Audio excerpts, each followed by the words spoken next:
সেটা করা যাবে না। সুতরাং ইসলামের যে ইন্টারপ্রিটেশন জামায়াত ইসলামী বা মিস্টার মওদুদি করেছেন, যেটার উপর ভিত্তি করে জামাতের রাজনীতি দাঁড়িয়ে আছে, সেটা হাইলি কোয়েশ্চেনড ইন আওয়ার স্কয়ার। এটা তো ভুল না, এটা আসেই।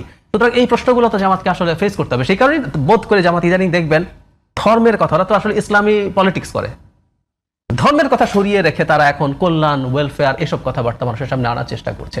বেগম খালেদা খুব খারাপ কিছু হওয়ার সম্ভাবনা আছে, এটা উড়িয়ে দেওয়া যাবে না। ওনার যে বয়স, ওনার যেসব রোগ আছে এবং ওনার বেশ কয়েকটা অর্গান, অন্তত 4টা vital organ, liver, kidney, heart, lungs, 4টা ঠিক মতো কাজ করছে না।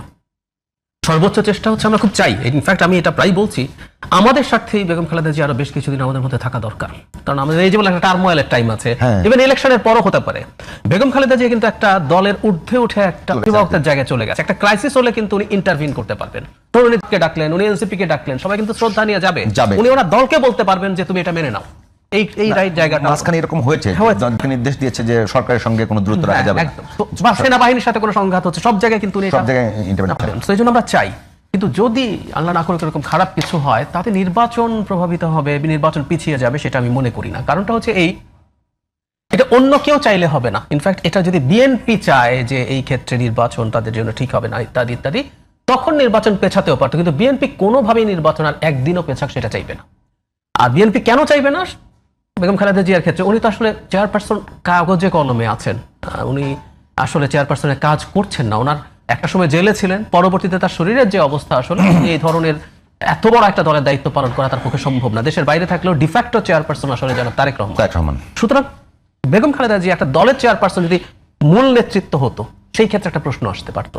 দলও হয়তো চাইতো আমরা কিছুদিন সময় পাই বা চাইবো। সেটা আসলে আমার কাছে মনে হয় না যে নির্বাচন পেছানোর কোনো রকম কোনো উপলক্ষ হবে। কেউ কেউ বলার চেষ্টা করে, কিন্তু বিএনপি যতক্ষণ চাইবে না ততক্ষণ আসলে এই নির্বাচন পেছাবে না। এবং বিএনপি চাইবে না বলে আমি মনে করি, কারণ নির্বাচন এটা একবার পিছিয়ে যেতে শুরু করলে এটা একটা বিশেষ পরিস্থিতি। নির্বাচন আসলে কবে হবে আবার সেটা নিয়ে সংশয় তৈরি হয়ে যাবে। তো বিএনপি সব যেটা হয় শোকের মধ্যেও তারা চাইবে নির্বাচনটা হোক। আপনি কি মানে চেষ্টা দেখেন কিনা যে নির্বাচনকে পেছানোর? এর মধ্যে আরেকটা প্রশ্ন এসেছে যে বিএনপি চেয়ারপারসন বেগম খালেদা জিয়া যদি, আবার বলছি যে আল্লাহ না করুক যদি কোনো নেগেটিভ হয়, এর মধ্যে বিএনপির ভারপ্রাপ্ত চেয়ারম্যানের দেশে ফেরা নিয়ে একটা কথা এসছে, তাকে নিয়ে এটা একটা মানে একেবারে অনিশ্চয়তা তৈরি হয়ে গেছে এখন পর্যন্ত, যদি সত্যিকার অর্থে কথা বলি।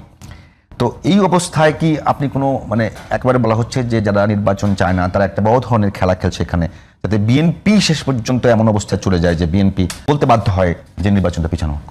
আমি মনে করি না। ধরে নিলাম, আমি তো কাগজে কলমে ধরে নিলাম জনাব তারেক রহমান দেশে আসতে পারছেন না ইলেকশনের আগে, ধরে নিলাম আমরা, সেই পরিস্থিতি তৈরি করা হলো। আমি যতটা বুঝতে পারি যে ওনার যে সংকটটার কথা ওনারা এখন উনি নিজেই স্বীকৃতি দিয়েছেন একটা সমস্যা আছে। এটা কি আমরা নানান রকম স্পেকুলেট করেছি, সরিয়ে রাখি, কিন্তু একটা প্রবলেম আছে, এটা উনি স্বীকৃতি দিয়েছেন। এটা ওনার একার সিদ্ধান্তের উপরে নির্ভর করে না, এবং এটা এতই স্পর্শকাতর যেটা বিস্তারিত বলা ওনার পক্ষে এখন সম্ভব না।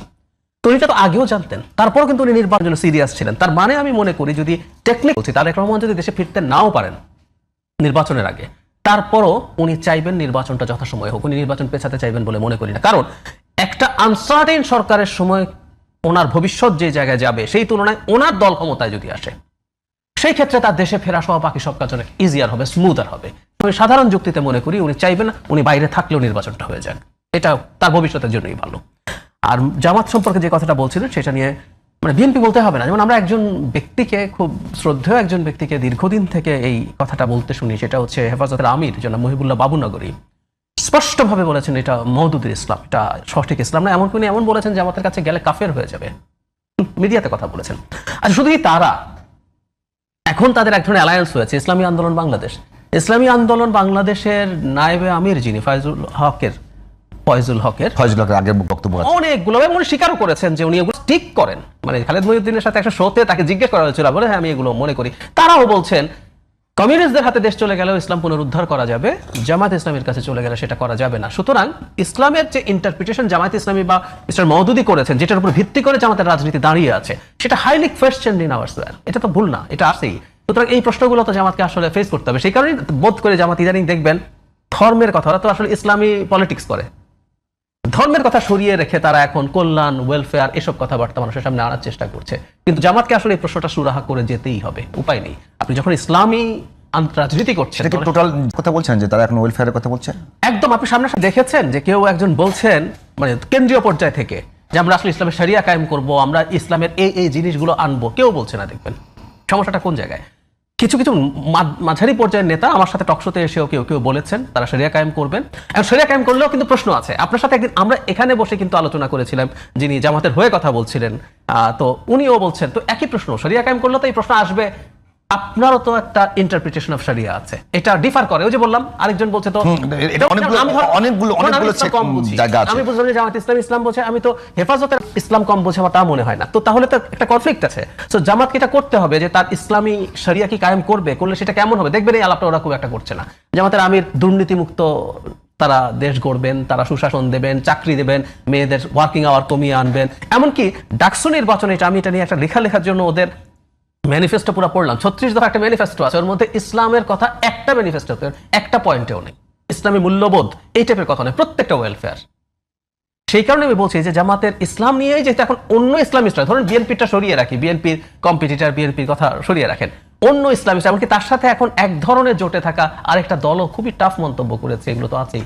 সেই কারণেই আমি বোধ করি যে তাদের সমস্যা হচ্ছে এবং তাদেরকে আবার এটা ফেস করে নির্বাচনে যেতে হয়। বিবিসি বাংলার একটা রিপোর্টে ভারতের বিখ্যাত ইন্টেলেকচুয়াল শ্রীরাধা দত্ত, একটা ইউনিভার্সিটি, জিন্দাল ইউনিভার্সিটির প্রফেসর, বাংলাদেশে অনেক কথা বলেন, আর শেখ হাসিনার সময় বলেছেন, এখনো বলেছেন। তিনি ক্যাটাগরিকলি বলেছেন, জনাব তাহেরের সাথে উনি এসেছিলেন কিছুদিন আগে বাংলা, তার যখন দেখা হয়েছে তখন এই শরিয়া নিয়ে যখন জিজ্ঞেস করেছে, তাহের বলেছে আমরা কোথাও বলছি না, আমরা শরিয়া কায়েম করবো। উনি কিন্তু পার্সোনালি বলেছেন, এবং জামাত কিন্তু এই বক্তব্যের